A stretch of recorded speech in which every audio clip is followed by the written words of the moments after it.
You're listening to Olivia's Book Club, an Arizona's Family Originals podcast.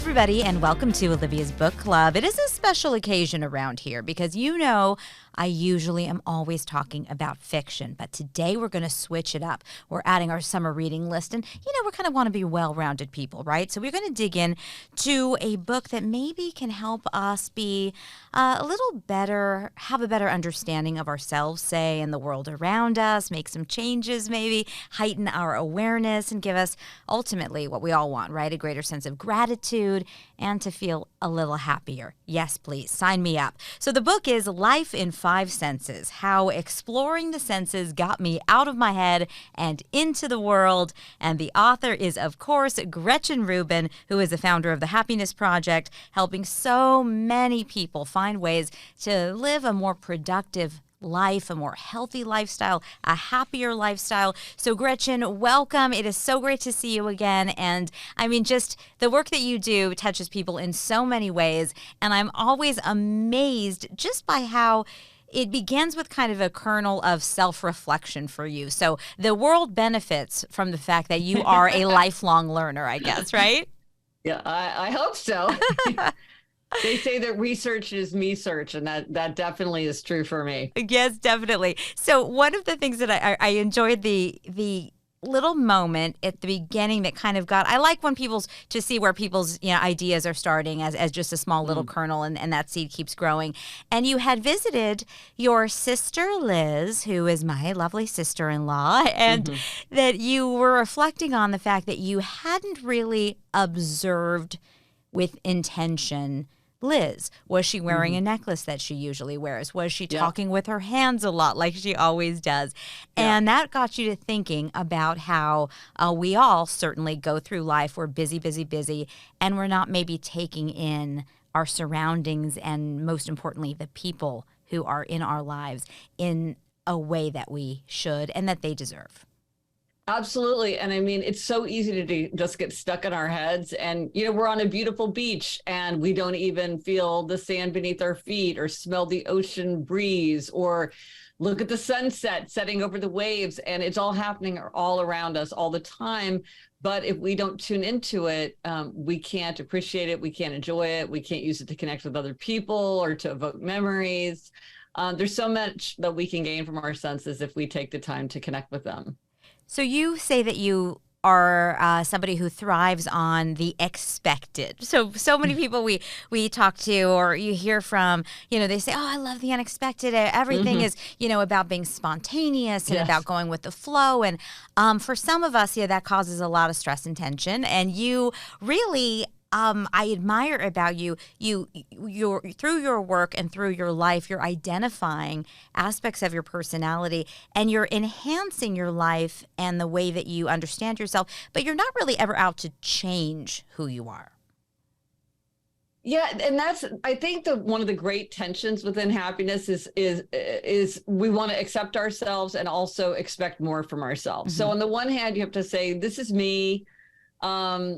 Yeah, you want me to do that, but that's not my thing, or that doesn't work for me. It works for you, doesn't work for me. Like meditation works great for so many people, doesn't work for me.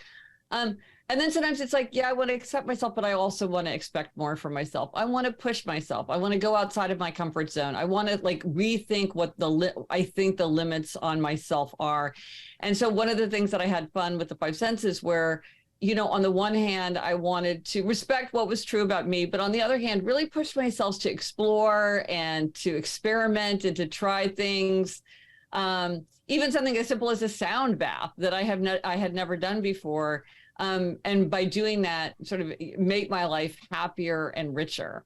But it's, only each individual can say, when are we accepting ourselves and when should we really expect more from ourselves? Well, and there is a richness that comes with learning maybe, okay, I did this thing and it's not for me. And now I could say been there, done that. Now I get to leave it behind and return to the things that I really, feel I thrive with or enjoy spending my time doing. But I think sometimes people really blame themselves. They're like, everybody says that having a gratitude journal is a great tool for happiness. What's wrong with me? Or everybody says meditation is great. What's wrong with me? Or everybody says if something's important to you, you should get up first thing in the morning and do it right away. But why can't I do that? And it's like, well, maybe that's just not the right approach for you. Maybe that's not the right tool for you. There's nothing wrong with you. Try something else. There's so many ways we can achieve our aims. But I think sometimes we become discouraged when something that works for somebody else doesn't work for us. Yeah. But I mean, I was deeply annoyed by my gratitude journal. And, everybody said, oh, it's so great. I'm like, it's not working for me. It's one more thing to do on the to-do list and not feeling it. Obviously, people respond to the way that you kind of map out with a sense of practicality, the steps that we can do to be more productive, to be more efficient.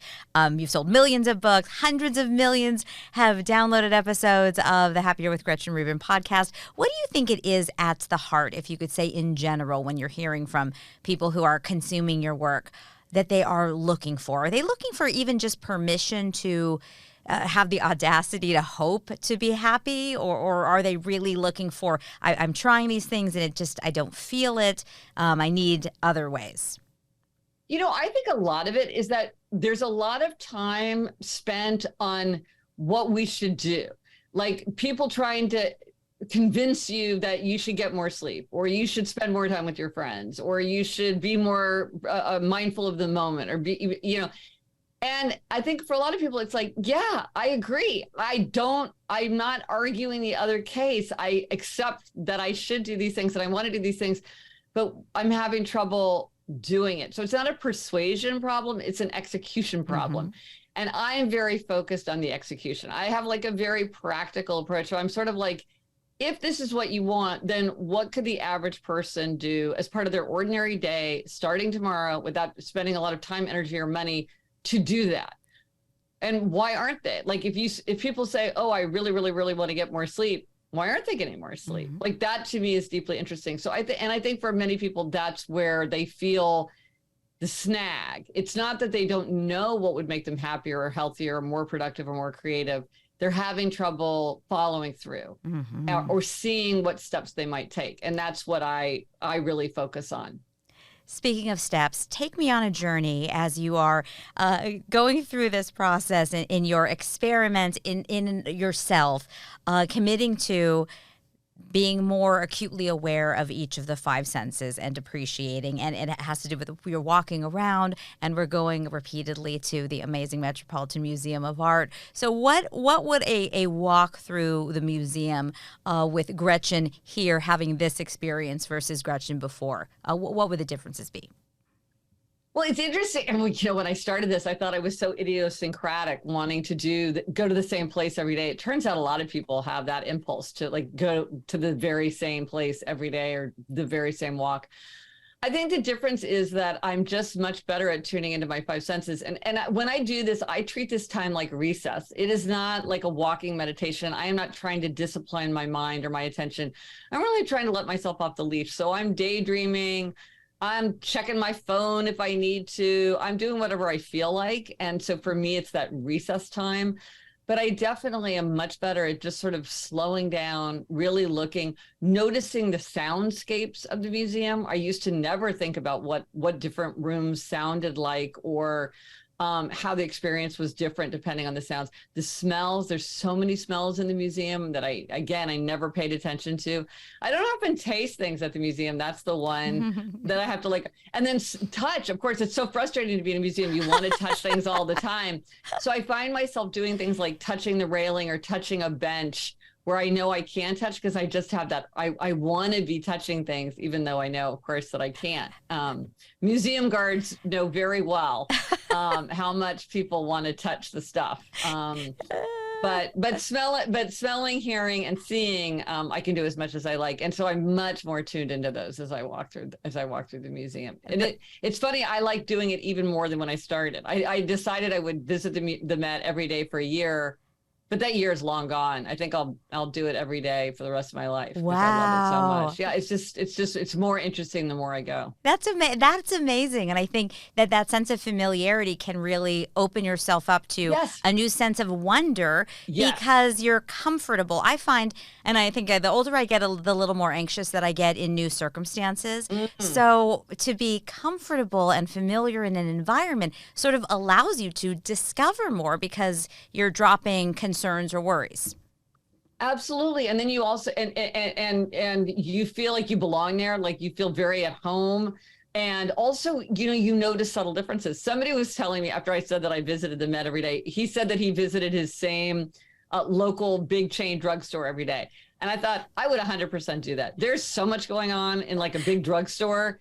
And to see how it changed day to day, I think would be fascinating. Does the music change? The seasonal decorations? Who's there at different parts of the day? Like, what are like the little mini dramas unfolding? It would just be fascinating. And so I think you're right that familiarity has its own power, and feeling comfortable in a place has its own power. I was very intrigued. I had never read. I know of all of your the brands and the books and all of this, but I was reading through your bio, and you've had some of the most remarkable experiences. So I want to ask you between, say, okay, so if, for those of you who are listening who may not know, Gretchen was even a Jeopardy. I wouldn't say question, right? It would be the answer. No, you'd be the question. Right. Wait, Yes, I was the question. You're yeah. the question.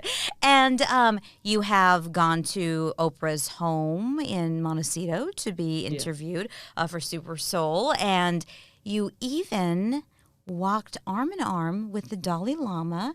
That shook me. That's incredible. Yeah. And our Arizona friends who would be listening and watching this right now would be also very thrilled to hear that you had clerked for Sandra Day O'Connor. So if you could transport yourself to one of these really remarkable moments, I mean, I'm picturing your life like a Forrest Gump, right? Okay, so here we are. Where would you go back to in what moment, and which part of the experience with this kind of heightened focus on your senses would you kind of dial in on? Well, maybe the interview with Oprah, because I have to say, I don't remember 1 second of it.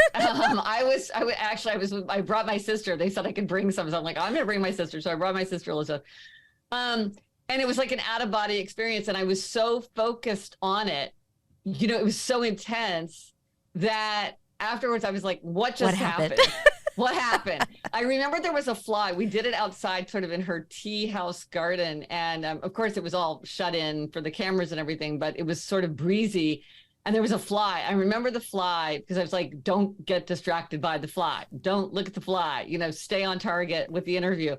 But if I could experience that again and kind of with a calmer sense, kind of really enjoy it and really like experience what that was like. Just because it was sort of funny where, after it was over, I was like, I have no idea what just happened.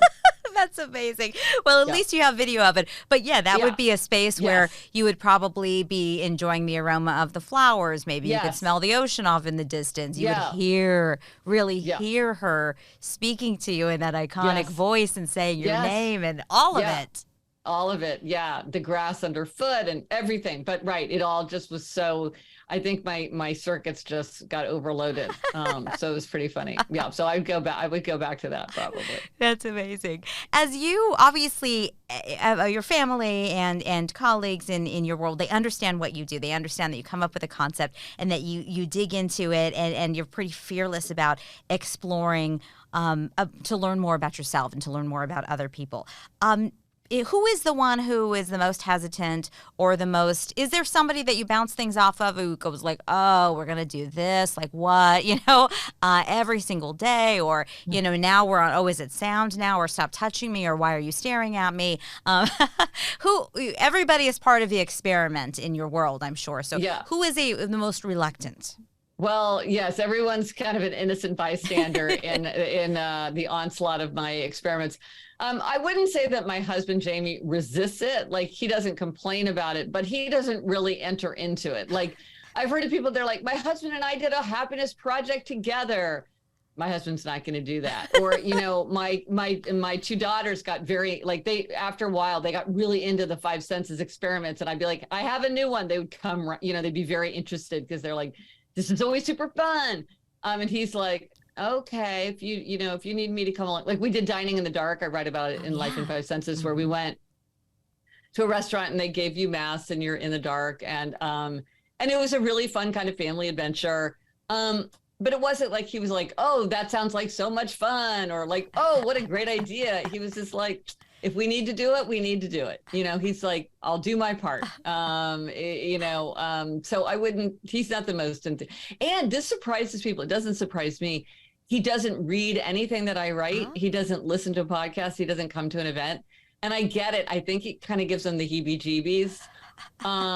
Or maybe it's kind of like, seeing your second grader do a ballet solo, you're like, oh my goodness. You get so nervous. Yeah. And so there's something about, and it, like somebody said, well, doesn't that hurt your feelings?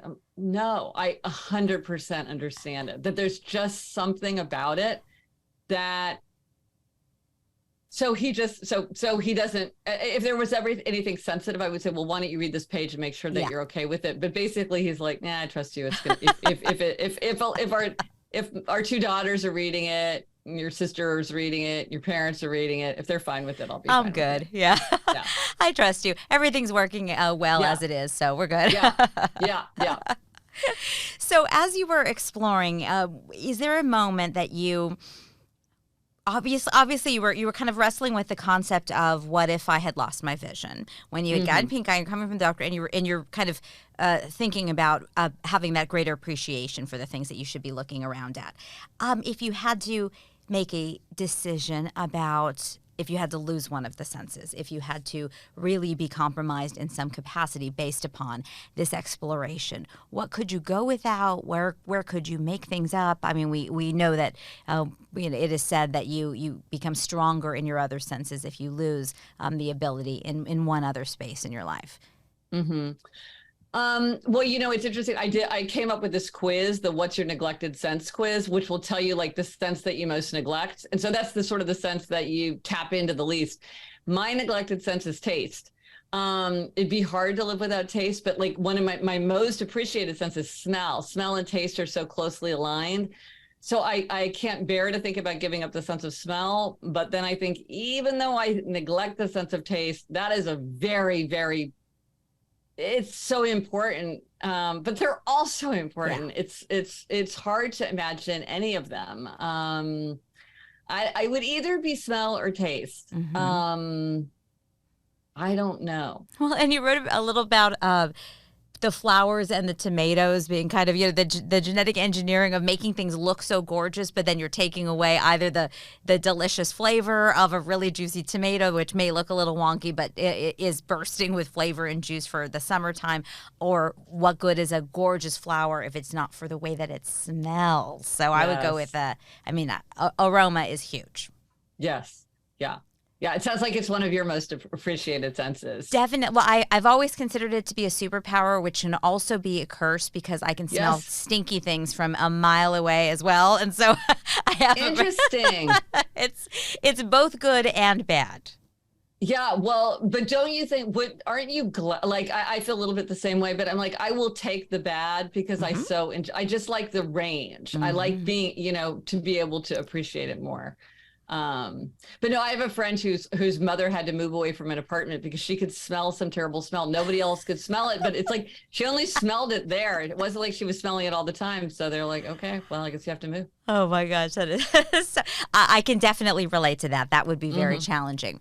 When you're thinking about going project to project and you've got so many things going on, what is it? How do you know when something is it hits for you and you say, okay, you're devoting an entire year of going through these patterns, exploring these lists and feelings and senses and taking your notes. How do you know that that's the one thing that you want to pursue in a particular time?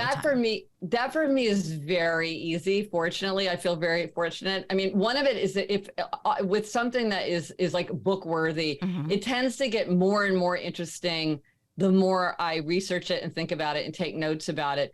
because some things you get very interested in, but they kind of peter out. Like I got really, really interested in color, and I did a huge amount of research and note taking about color.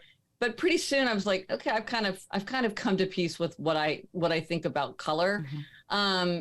And it sort of fed into the Five Senses book. But with the Five Senses, I'm like, this is just getting bigger and bigger. The more I learn, the more I want to learn. And it's also, there's no book for it. Like with my book, Better Than Before, that was about habit change. I kept looking for a book. I was like, where is this book? And then I'm like, this book doesn't exist. I'll write that book. And same thing with Life in Five Senses. I'm like, where's that? I'm looking for something and I can't find it. So then I'm like, oh, I'll write it. And I write to figure out what I think. And so if I can't find the book that can help me figure out what I think, then I write the book.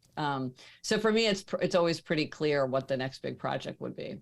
You've been working for years along with your sister, with your podcast. And I know it's probably a real joy to have that experience together and to be able to share perspectives, because you have obviously so much in common, so much history, so much love shared, but you're also really pretty different, right? Well, it's funny, when we were starting the podcast, somebody said to me, well, you're going to have a lot of conflict, because conflict is is what people are interested in. I was like, well, that's a problem, because I literally have less conflict with my sister than anybody else in my life. But we realized, like, we don't have conflict, but we do have differences. We have very different perspectives. And so I think that makes it interesting. We don't always agree, or the same tools don't always work for us. So I think the differences are interesting, but it's true that we really don't have conflict. We don't have it on the show, and we don't have it in real life either. Yeah. When you think about working on a project, especially being able to do something together with somebody else, you're very used to working independently, obviously. So there's a collaborative moment that happens when you're talking about a topic, or who you're going to be speaking to as a guest, or what book you guys are going to be discussing, and an author. So how is that? Does that obviously probably enhances the work that you're doing independently as well?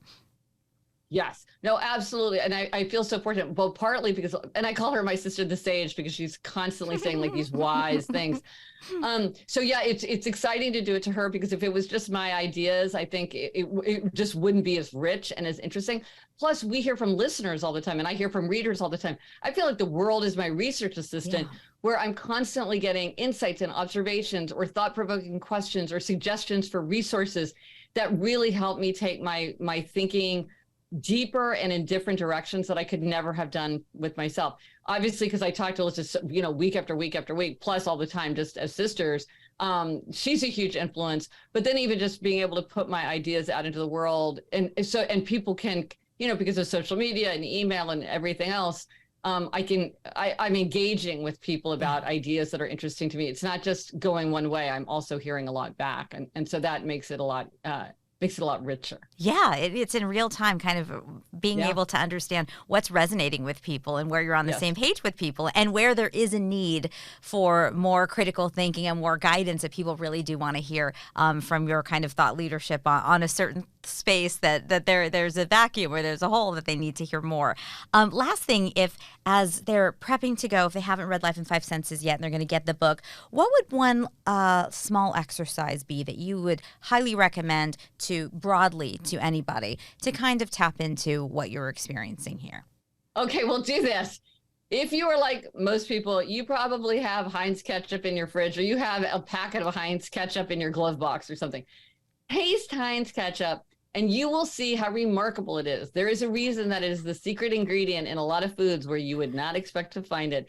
It is because it hits all five of the five basic tastes. It's sweet, it's sour, it's salty, it's bitter, it's umami. That is very hard to pull off, to hit all five.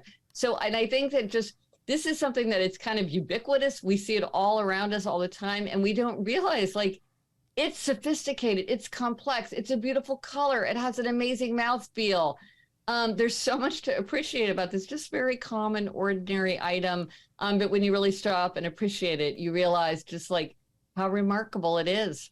I love that. And I will also thank you because now I'm looking at labels and logos completely differently because it's hilarious. You point out when you're really looking at something, you start seeing some of these little symbols that are in labels and logos that we look at for years and years and years, and I have never noticed some of the fine details. FedEx.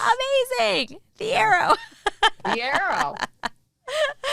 Gretchen, thank you so much. It's always a pleasure to talk to you and see your continued success. The latest book is Life in Five Senses, How Exploring the Senses Got Me Out of My Head and Into the World. Thank you so much. Thank you. I always love getting the chance to talk to you, Olivia. It was great to see you. Thanks. Thanks for listening to Olivia's Book Club, the podcast. I'm your host, Olivia Fierro. Our producer is Margaret Stewart. You can send us an email with your thoughts or your book recommendations. Olivia's Book Club at azfamily.com is the address. And you can check out Olivia's Book Club on Facebook or find us on Instagram. Hello, Bookstagrammers, at olivias.bookclub. And Margaret is at Overbooked and Overdue. Make sure to rate and subscribe to this podcast and tell your friends. You can find us on Apple and Google Podcasts, Spotify, Stitcher, and Amazon Music. Club, an Arizona's Family Originals podcast.